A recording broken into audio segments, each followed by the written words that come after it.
Hi, everybody. My name is Carrie Lorena Ayala. My pronouns are she or they, and I am the Regional Connector for Central Valley Movement Building.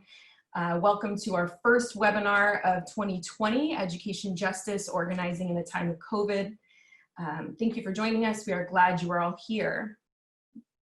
First, to acknowledge, we want to begin by saying that the context of our presentation today, we recognize we are in the midst of a new global crisis that has worsened existing global crises, including educational injustice, which existed before these new circumstances at the intersection of racial and gender injustice, as well as economic oppression,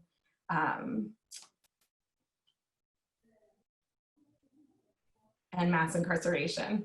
Many of us live at these intersections on a daily basis and work toward dismantling their power by showing up with love and accountability in our work and personal lives. That being said, we are also on occupied Indigenous land and operating in circumstances made possible by 400 years of Black and Indigenous genocide and exploitation. We send love to our people, especially our ancestors, and those who are hurting and laboring under the yoke of collective struggle at this time. If you organize or participate in reparation and reconciliation projects, we encourage you to share that information in the chat. And we thank you for your work.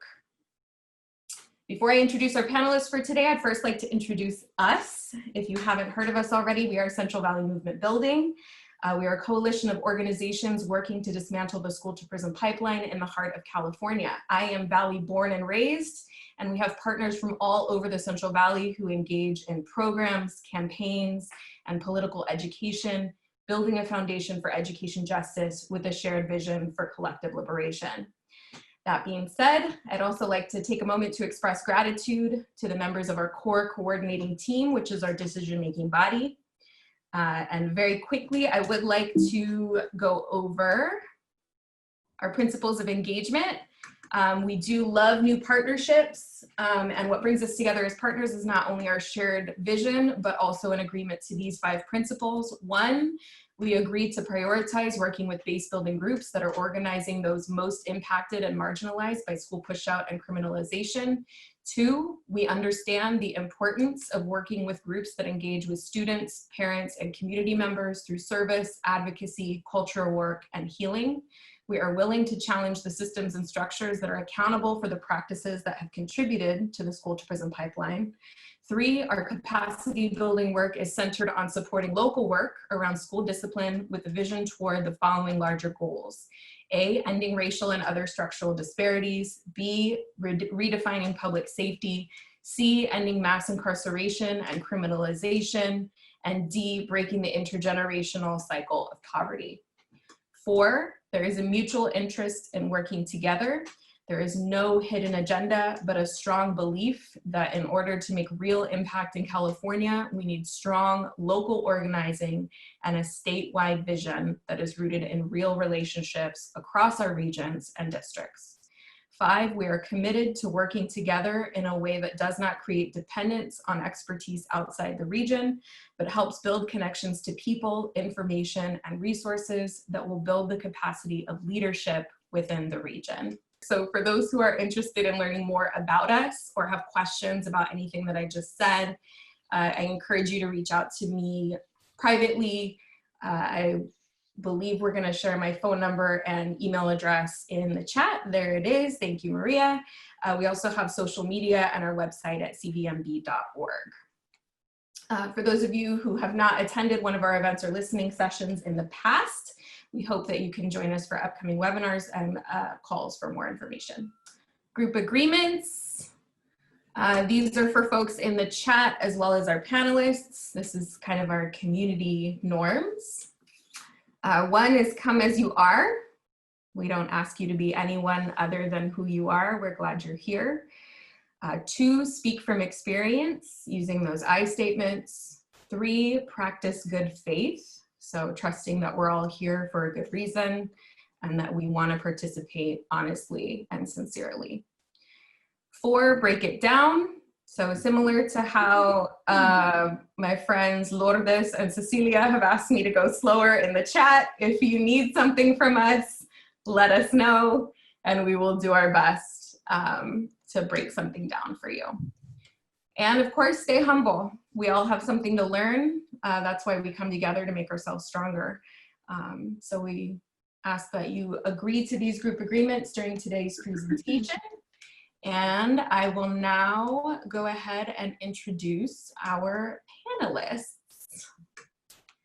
So first, we're gonna have Tammy Tyler, pronouns she, her, hers. She is a vecina, which means neighbor, of the Vecinos Unidos of Dolores Huerta Foundation, and a member of the Mojave Unified School District African American Advisory Council parent group. She is a retired healthcare worker and child development major. Tammy found that working with children is her passion. After living in California City for 4 years, she has witnessed the disparities among African American children, including her own, within the Mojave Unified School District. 2 years ago, she began her journey to help resurface the inequalities impacting Black students. Second, we will have Stacy Williams, pronouns she, her, hers. She is the Youth and Racial Justice Co-Manager of Fathers and Families of San Joaquin in Stockton. Stacy has spent the last 10 years working in spaces that allow her to use her lived experiences to bring light to the dysfunction of systems and structures in her community. These include working as a community organizer on issues like mass incarceration, racism, anti-Black culture, education justice, environmental racism, advocating policy change, dismantling white supremacy, immigration rights, and numerous other actions. Also having some key roles in politics, canvassing, voter engagement, registration, and campaign consulting. She and fellow advocates started holding expungement clinics and advocated on social equity in cannabis after working on Prop 64. She also worked on Prop 47, AB 953, and Prop 57. Stacy was an activist turned organizer and spends her time being a resource of support and concentrates on helping marginalized communities find their voice. And last but not least, we have Ursula DeWitt, pronouns she, her, hers. Ursula is a parent organizer and secretary of the Black Parallel School Board in Sacramento. She fights for educational justice of Black scholars in Sacramento County and empowers their parents by providing advocacy training and support.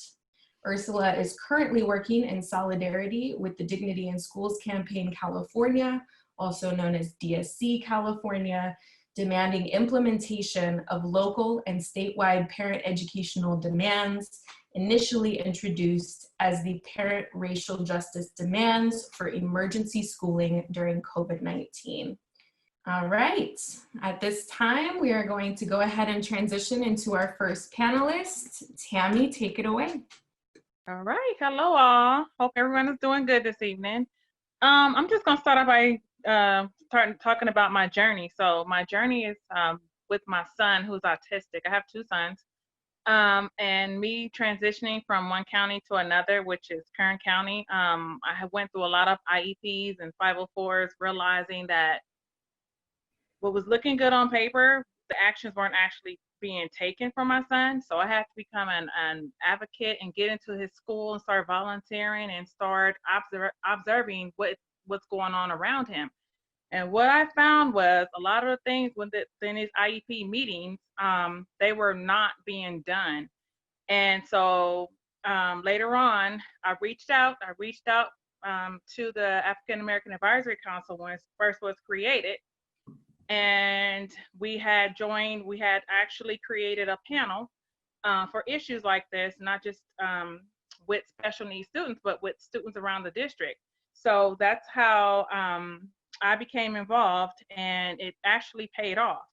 However, with the Mojave Unified School District, there were some challenges. With these challenges, because it's a high desert area, there is a high percentage of Black and brown suspensions. And the representation for the school district is not and still is not representing our students. And what you see is a high school to prison pipeline. And there is a big prison smack center out here in this desert. So all our kids see is misrepresentation from our school district. And then they see a big highlighted prison smack middle of the city. So go figure, they really don't have any options. Also, I reached out and saw and did research on the school district and realized that it is one of the top 20 districts that has a very high suspension rate for Black students. Going into that, I have also witnessed discrimination, especially during the lunch hour for the kiddos at Mojave Elementary, where my younger son attends. And what I've witnessed was the cafeteria staff not giving the children water during their lunch, denying them water, not allowing them to speak during their lunch, and also on very hot days, giving them chocolate milk. Just found out today that one of our students were given issued spoiled chocolate milk. It's expired. So that is one of the issues that I witnessed. Another issue that I witnessed is the nepotism. And when I say nepotism, I mean there is a family of 3 that's in higher up positions. One of them is a principal that used to be a principal for the elementary school that became the assistant superintendent over a year process. Now, I find this very strange because under his leadership with the Mojave Elementary School, he had the highest suspension rate of Black students, but all of a sudden became an assistant superintendent. Ironically, his mother is the lunch coordinator for the lunch food. She orders the food for all our students, all this unnutritional food that these children are receiving. It's her responsibility. We had myself, staff, parents also. They did address her with these issues and she just blew them off like she didn't care. Another issue of nepotism, another example, there's a son, which is this ex-principal's brother, and this lunch coordinator's son. He was a principal out here in Cal City for one of the schools that had a very high suspension rate as well. A lot of the kids didn't receive the materials that they needed to learn, and also they still do have a very low rate of success as far as teaching our students. He has now been bumped up to behavior specialist, which he has no credentials and no experience within the field of work. So now comes the question is, how are you helping our students?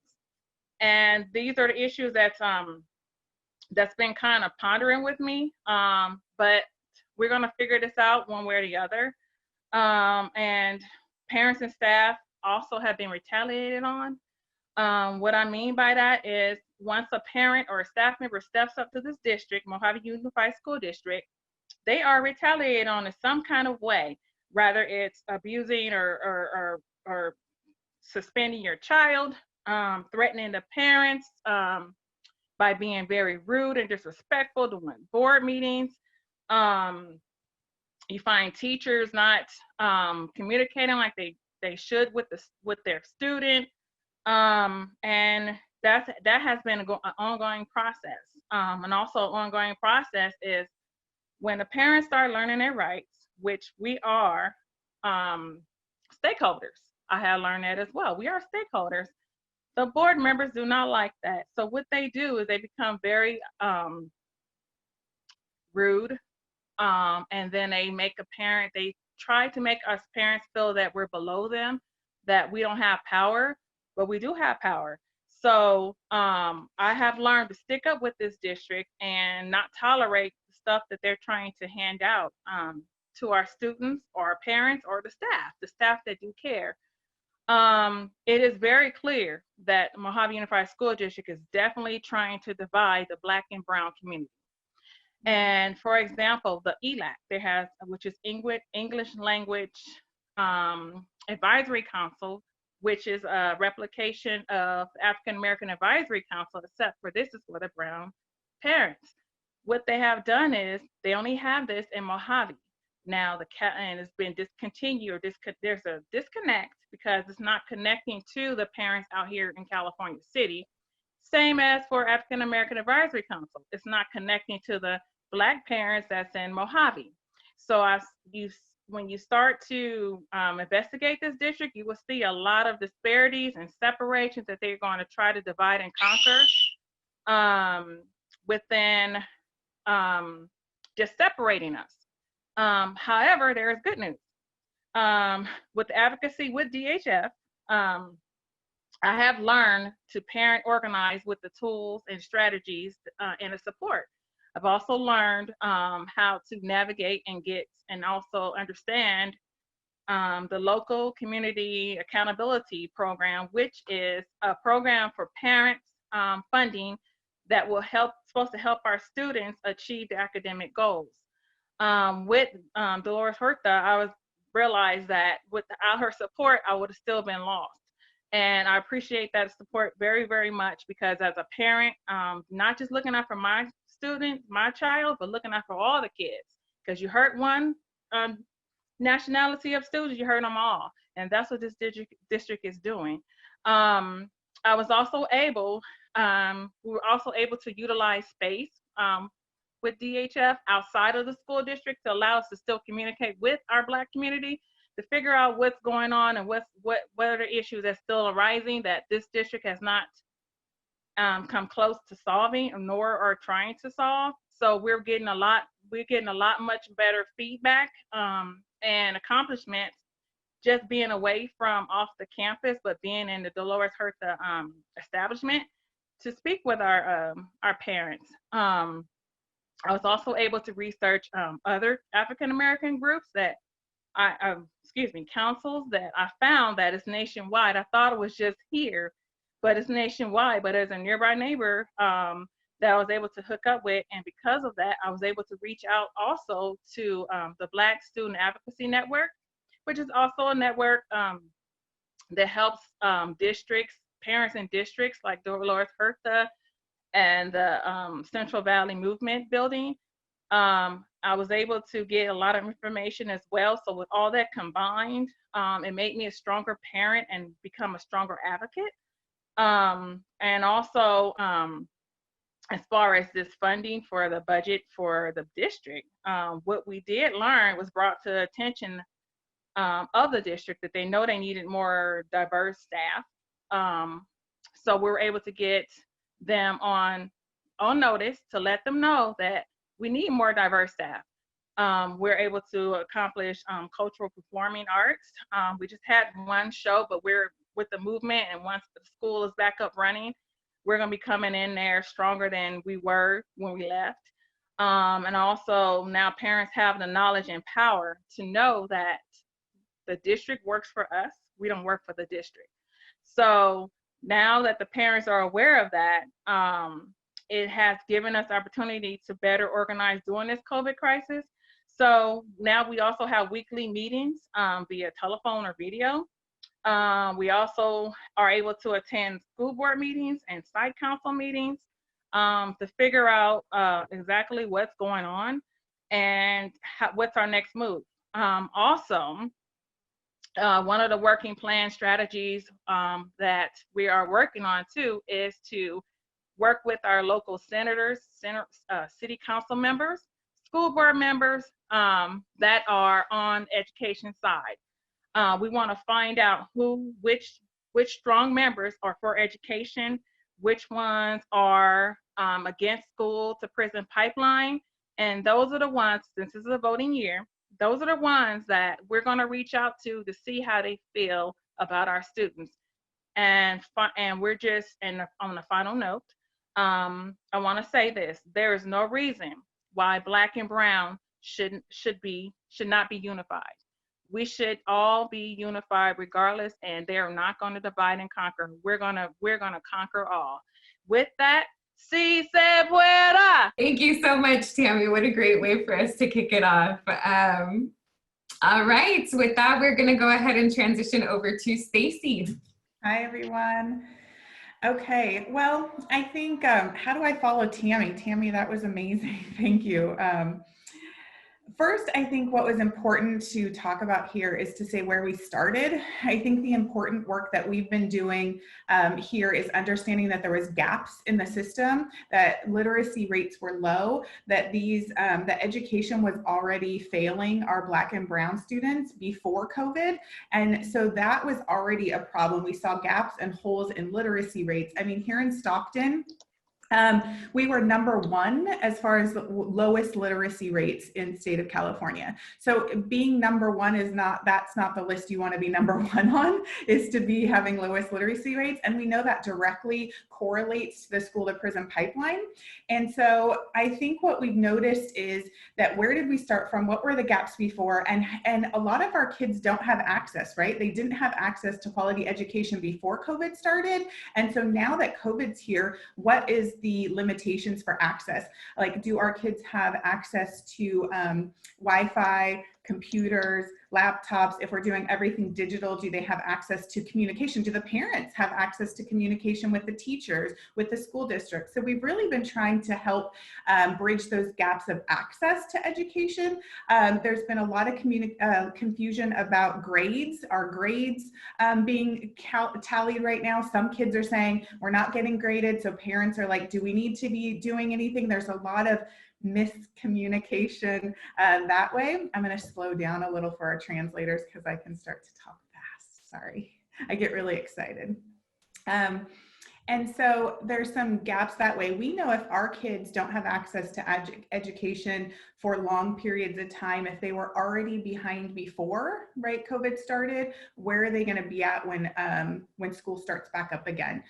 Because we know a lot of things are missing. And so I think that's where we've started looking at. We've also started saying that we can't expect our kids to be tutored in math and geometry and statistics if they don't have food, right? If they're worried about getting evicted, right? If they're not feeling safe in their home. So us as an organization have really gotten back to the basics to say, where are our families at right now and what are their needs? We're delivering food every week because that's a huge problem in education, right? Is access to food, access to technology, access to safety. Sometimes school is the only safe place that our kids have. And so we've been working on that as well, is making sure that they're safe. We have actually been advocating for our students to be involved in our students and parents to get involved in the school board meetings. We've had a lot here in Stockton going on about we lost our superintendent. They almost voted opening back up the schools. So we've been really trying to send out emails and get people involved because a lot of really negative things can happen during COVID that you don't even realize is getting passed through our school boards locally, that they're trying to hide those sort of things under the radar because they think nobody's watching and we're too upset with the crisis and we're not really concentrating on the stuff that's getting passed in the school districts right now. And so I think advocating and helping our families have access to food, access to technology, and keeping them abreast of what's going on in their school districts so that decisions aren't being made and passed in the dark, that these things are accessible to everybody, and just getting back to those basic standards. And so that's what we've been doing as an org, is really trying to help advocate on a local level so that we're helping tutor, we're helping the kids get access to their computers. If they don't have Wi-Fi, we're helping them have access to Wi-Fi, and just trying to make sure that we go back to the basics. Thank you so much, Stacy. All right, and we'll have hopefully some time for y'all to express yourselves collaboratively during the Q&A. And we did get a message, so hopefully we'll be able to ask some good questions at the end. All right, last but not least, Ursula, take it away. Hi, good evening, everyone. My name is Ursula DeWitt, and I am a parent organizer and secretary of the Black Parallel School Board in Sacramento. First off, I just want to say thank you and gratitude to the Central Valley Movement Building for consistently taking steps to end the school to prison pipeline by providing platforms like this so that parents can mobilize and collectively act to end or to demand educational justice. So thank you, Central Valley, I appreciate it.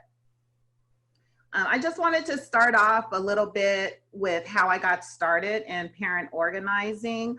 I got involved about 3 years ago when my daughter attended Sacramento Charter High School, and they were failing to fulfill the promises of providing a college preparatory education. And their scholars began to mobilize. They began to protest. They protested for a week straight. I was there as a mom because I not only love my daughter, but I was concerned about the safety of the other scholars. So I supported their endeavors and got to hear more and learn more about what was going on in the school, in addition to the things I already knew were a problem. During the protest, they had media coverage, community support, but there was never any administration support or any acknowledgement that, hey, we have a widening opportunity gap. They didn't acknowledge the injustices that were happening on their campus.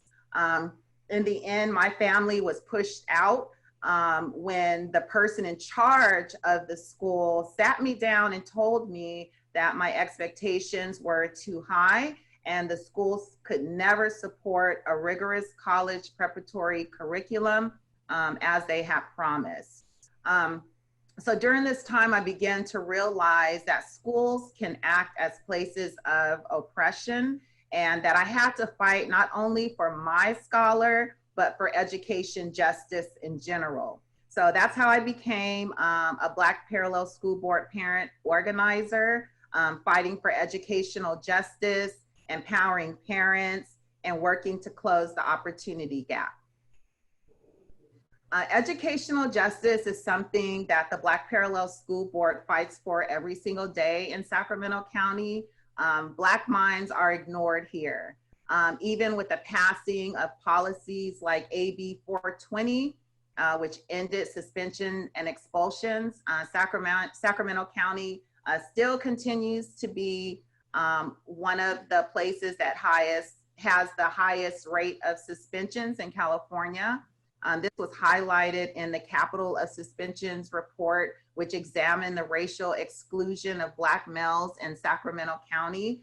It was released in 2018. You can look it up. I encourage you to take a look at that. It may be helpful in the places that you're in and guiding the work that you're doing.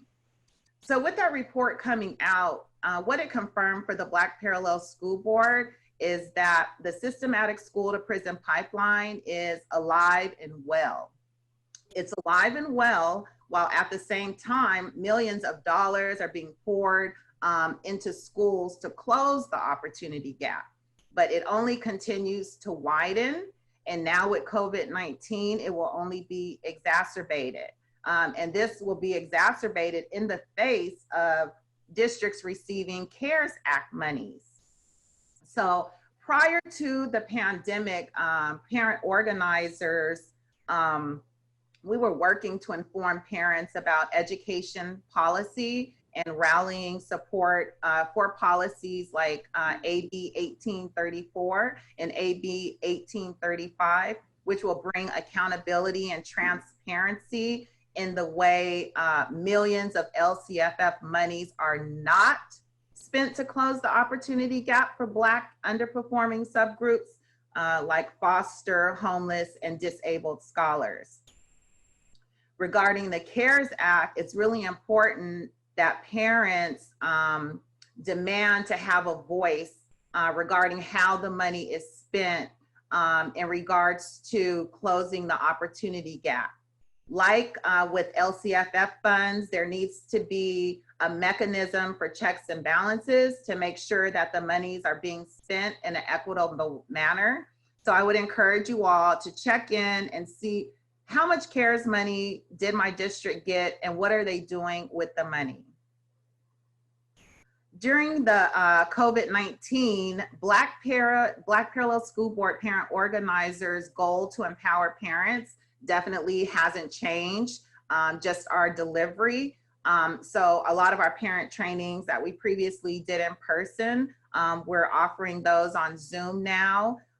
We also invite our parents to continue to attend coalition meetings to learn school budgets and to stay updated about emergency education. We started having weekly check-ins on Zoom with our parents. And it's a way for us to not only check in with each other and make sure like we're doing okay, we're able to provide, you know, for our basic needs, and making sure everyone's coping okay. It's also a time for us to share information about what's happening with emergency education at our school sites. Also gives us an opportunity to share resources or to share information that could be helpful in other parents' fight to receive the resources they need to actually participate in emergency education. So we also started a monthly newsletter during COVID-19 to keep families updated on emergency education and also community resources.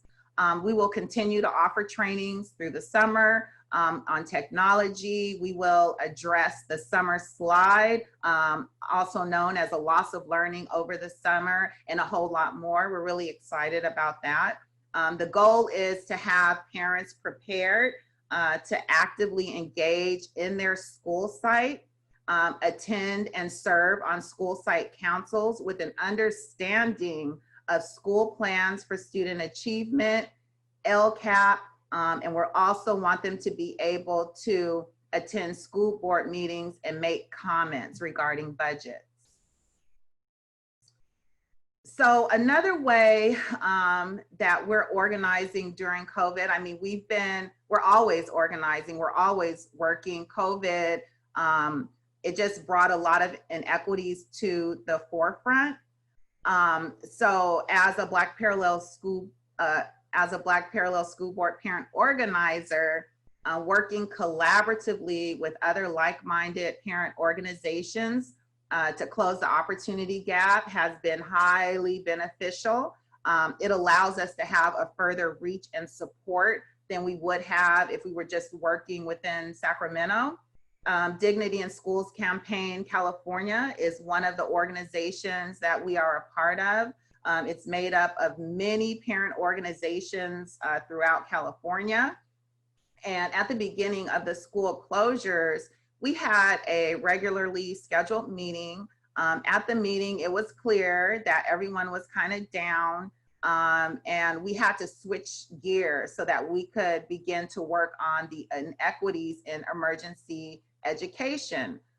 During our check-ins, it was clear that we had to act.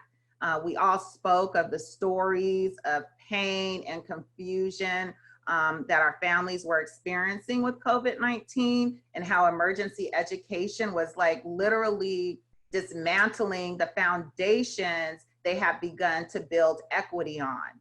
There were complaints of schools that weren't doing anything at all. Parents didn't have internet, schools didn't have laptops to provide online learning. IEP scholars are not receiving services, and it all kind of culminated into us creating the DSC California Parent Racial Justice Demands for Emergency Schooling during COVID-19. So I encourage you all to go to the DSC California website and read the racial justice demands. I hope that you will read the 9 demands, you will use the letter in your own districts. We were able to give it out to districts here. We were able to give it out to city councils and other community members because they were, you know, kind of scrambling and seemed like they don't know what to do. But parents, we know what we need, right? So this letter kind of gives you a way to begin to get movement in the city that you're in, and begin to use it as a blueprint to kind of dissect out the parts that apply to you, and give you ways to work to solve those problems. And we will be continuously following up to this letter to demand action so that we don't see the opportunity gap continue to widen for our scholars. So when fighting for educational justice, I just want you all to know that it's always important to bring parents into the conversation who are adversely affected by targeted policies and processes, and make sure that you're educating them. As parents, it's time that we understand that we don't have a choice but to be informed and engaged in our schools. We have to stop the rights of our scholars from being violated. It is our job. So COVID-19 has definitely brought inequities to the forefront, but at the same time, it's been a blessing for some.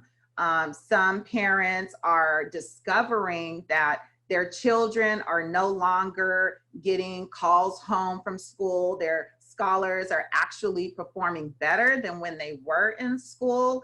And parents are also actually seeing that, hey, I can pick and choose the curriculum. I can move them along further if I want to. So I think with COVID-19, although there's going to be a lot of disparities, it's going to be hard to recover. At the same time, I think we're going to see a lot of great things actually come out of this as we begin to see our parents step up to the plate, learn more about schools, learn more about the education their children are receiving.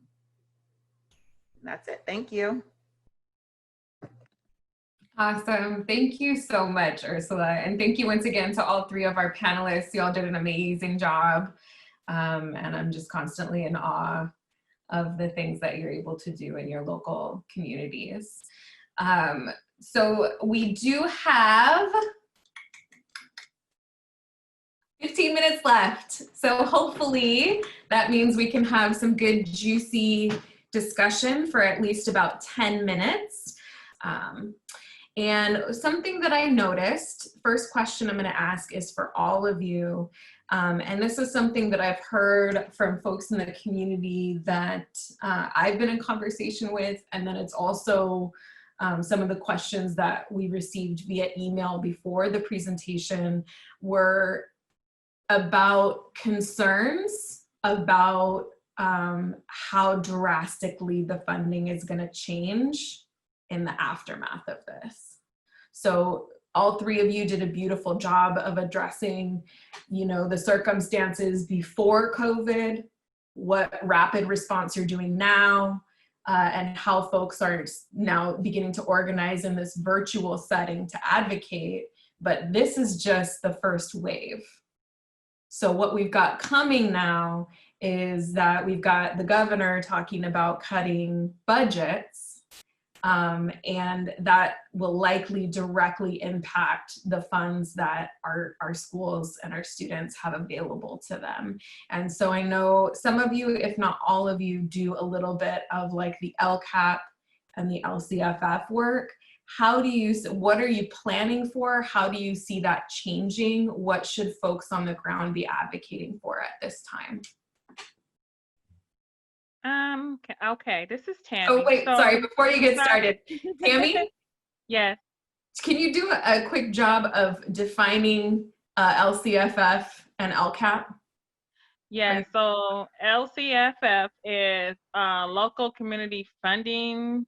I don't know what the other F is, but it used to be where it took over for LCAP, which is Local Community Accountability Plan, which held the districts accountable for the spending on the budget of the students, supposed to be directly for the students, enhancing their academics, getting them college ready, preparing them for the next level in their education.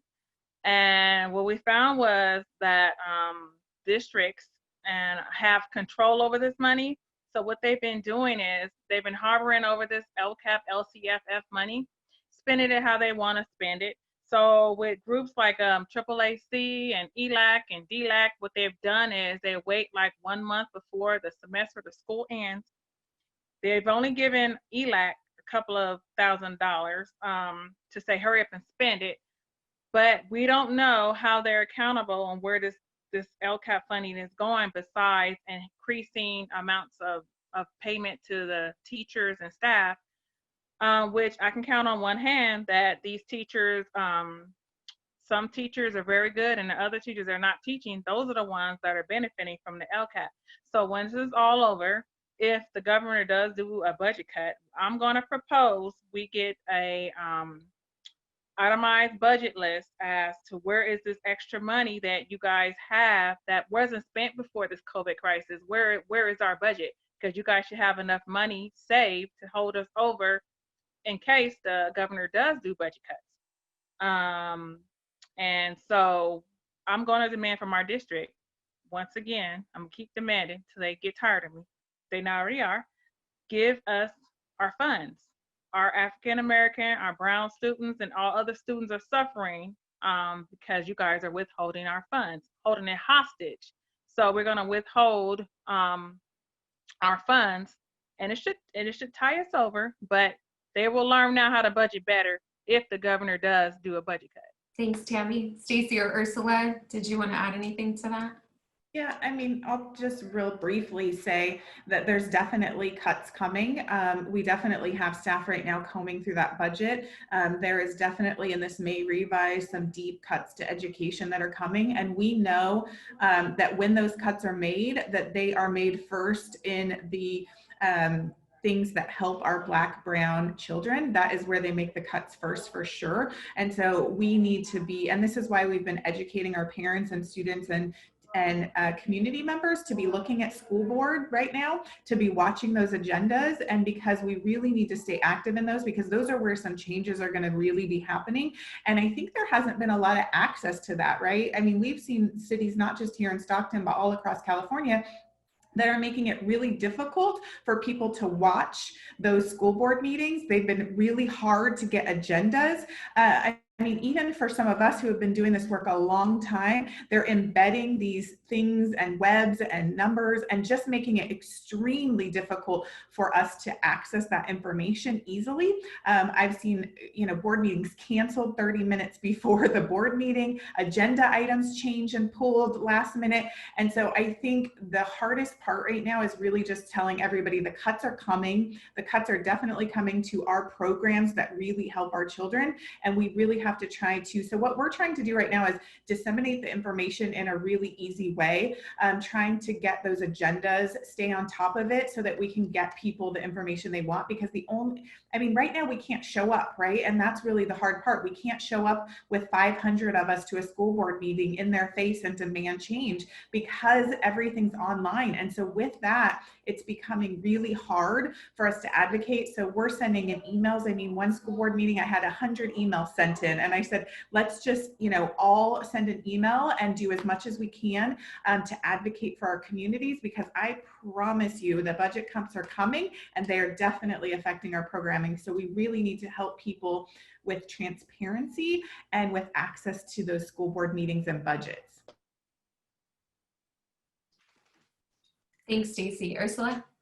Yeah, so yeah, we should definitely expect those cuts. I know we just, our budget just came out, so I haven't had an opportunity to read it yet, but we are expecting a lot of cuts. Additionally, it is said that teachers were expected to lose a lot of teachers as well, just because the technology is turning them off and they will not return. And will also affect the budget. We already saw in some of the the school plans for student achievement that we already saw cuts to some key positions that help Black and brown students. So yeah, you can expect to see those cuts. Everybody really needs to stay on top of it and watch everything that's happening, and collectively work with people so that you stay engaged, so that nothing catches you off guard. And you guys have to stand up for your scholars. Thanks, Ursula. And we have about 5 minutes-ish left before we need to close, and there's some really good questions in here. So I'm gonna do my best to kind of summarize them or try to tease out some of the answers in asking you. Something that I heard all of you talk about is the importance of collaboration, whether it be within your own group. So as Tammy talked about, the formation of the African American Parent Council in Mojave, Stacy was talking about the collaborative work in Stockton going on to address rapid response. And I know that y'all are also a part of a local coalition. And then Ursula was mentioning both within Sacramento with Black Parallel School Board and other organizations, and the statewide work and regional work of DSC California and CVMB, that it's crucial for folks to be in conversation with each other. And so in the last couple of minutes, do you have any advice for folks who are on the webinar now, or experiences to share about the importance of collaborating? And I don't just mean just on education justice, but also with folks who are doing similar work that is related. So for example, we had a question about advocacy within the prison system. So right now, the issue of COVID within the prison system is a huge issue. So whether it be on education justice within a coalition just for that, or with folks who are addressing other issues, can you speak a little bit to the importance of collaboration? Stacy, I see you've got your microphone off already. Yeah, I was waiting. I didn't want to say anything yet, but I was like, definitely, because I mean, doing youth and racial justice has to be a coalition between education and the school to prison and DJJ. It just has to. Those two things intersect so hugely that we can't not do a coalition with that. I mean, right now we are getting the close of the DJJ in California, right? So we're working on those kind of things. So I'm constantly on a call working with DJJ and how can we help juveniles that are incarcerated right now. At the same time, I'm talking about education cuts, knowing that those two things directly affect each other. Our students, Black and brown students, especially African American students, are disproportionately suspended, expelled, and incarcerated for the most minimal things like disrespect of a teacher or defiance, or all of these things. And so I think it would be remiss for us not to be in coalition between education and incarceration, because honestly it's just really so hand in hand. And so I think as we switch to work towards money, towards education, we defund incarceration. And I think that's been always our message, is that it really tied together, because if we, defund incarceration and then we spend more money on education, we will really notice the transformation that will happen in our communities. And so it has to be coalition building. If you don't know anybody who's working on this in another org, then reach out to me. Go on to websites like Central Valley Movement Building. You're always going to see different coalitions on there and different people that are doing things, and reach out. We're always willing to say, how can we help you, and how can you help us, and how can we work in partnership? Thank you. And Ursula, I saw you were ready to jump in there too. You want to go next?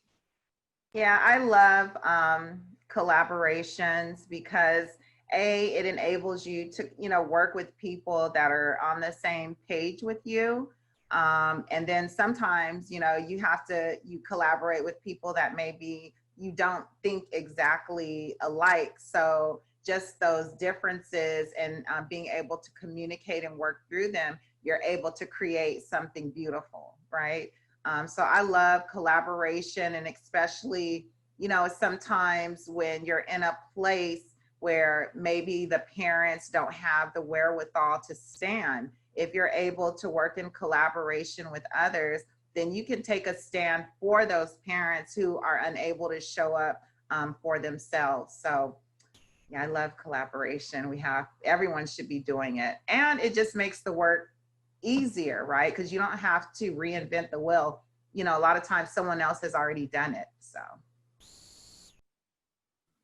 Absolutely. Thank you. Tammy, you want to jump in with some closing thoughts? Yes. So my closing thoughts are this: just being grassroots and a parent within the community and in schools, what I realize is be careful who you collaborate with, because just because someone is the same ethnicity as you and has the same background doesn't mean that they support our own.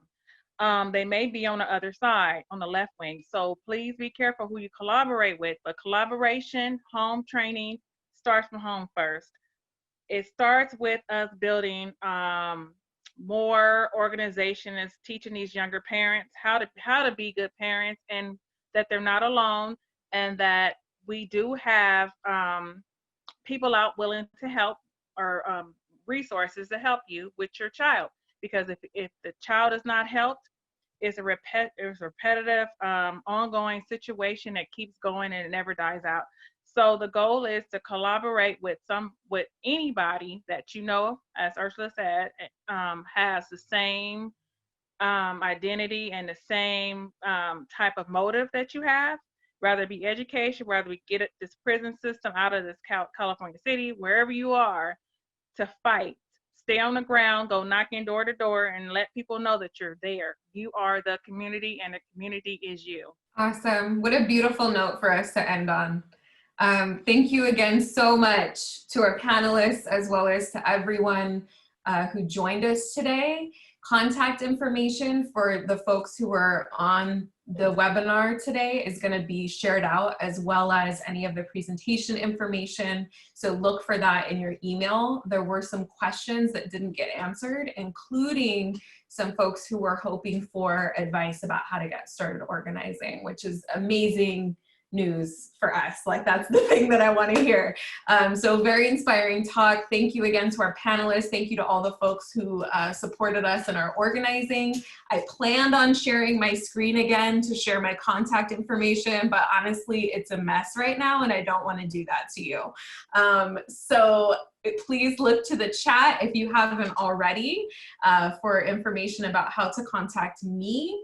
And all of that information will also be sent out again into your email. So with that, thank you so much for joining us. We love suggestions, new partnerships. Please fill out the survey that you'll be sent following the webinar. And with that, we release you with love and strength.